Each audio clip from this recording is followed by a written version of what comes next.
There was a time when British streets carried a familiar mix of petrol fumes, chip paper, and damp woolen coats. When cars were more than machines, they were tiny stages where families argued, laughed, dreamed, and planned their lives while waiting at red lights or pulling into seaside car parks.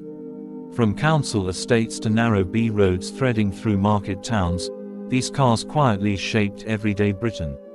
Many have vanished so completely that younger generations barely know they ever existed. But their stories reveal far more about Britain than their engines ever could. If any of this feels familiar, take a moment to like the video and subscribe, because these cars didn't just carry people, they carried a nation. 1. Mini, the little car that put Britain on wheels. The Mini didn't arrive politely. It burst onto British roads in 1959, born out of crisis. Designed by Alec Issigonis after fuel shortages caused by the Suez Crisis, it was ruthlessly practical, just over 10 feet long, front-wheel drive, and affordable for ordinary families. Yet the Mini became something far bigger than its size suggested. By the mid-1960s it was everywhere, parked outside Hackney council flats, lined along Brighton seafronts, squeezed into parking spaces that barely existed. Twiggy posed with one. The Beatles customized theirs in psychedelic colors.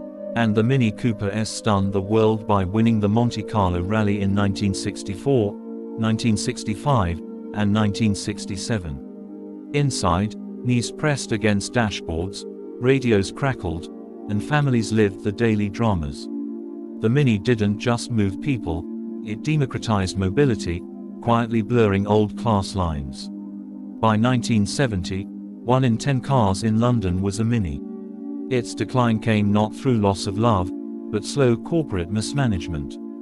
2. Morris Minor, reliability in an uncertain Britain. Launched in 1948, the Morris Minor became the steady heartbeat of post-war Britain. It was the car parents trusted, the one driving instructors relied on, the vehicle that taught a generation clutch control on damp suburban roads. Its rounded, friendly shape suited a nation rebuilding itself.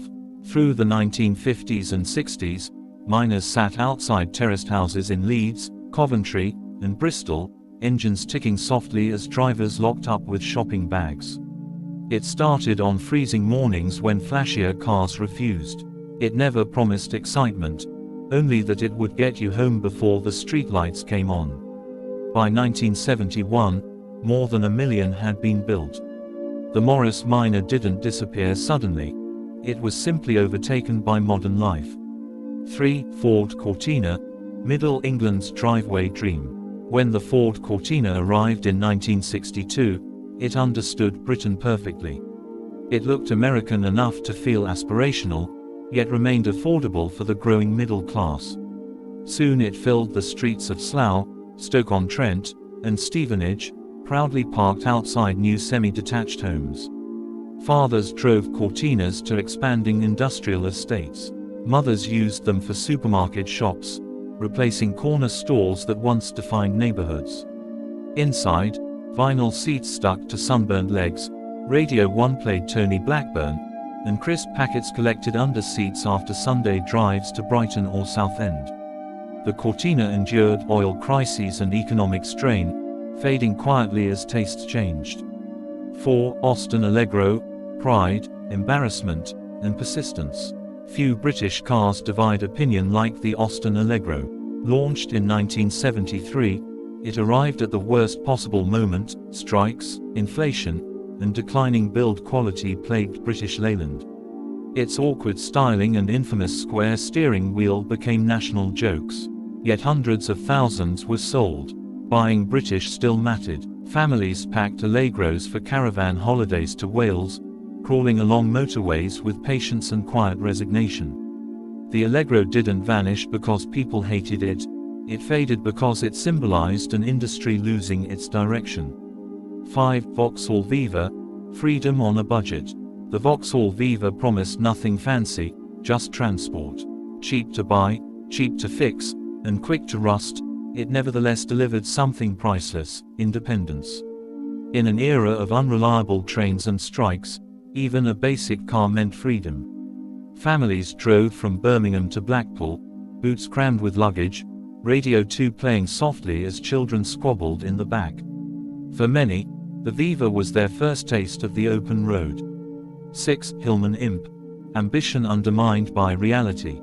The Hillman Imp was meant to be Britain's future. Rear-engined, lightweight, and modern, it looked revolutionary on paper. A brand new factory was built in Linwood, Scotland, promising regeneration and jobs. Reality proved harsher. Quality issues, labor disputes, and rushed production plagued early cars. Yet when it worked, the Imp was a joy, nimble, quick, and loved by young drivers.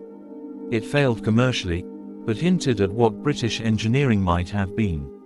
7. Rover P5, authority on four wheels. Introduced in 1958, the Rover P5 became the car of power and quiet confidence. Favored by senior civil servants, police chiefs, and Prime Minister Harold Wilson, it whispered authority rather than shouting it.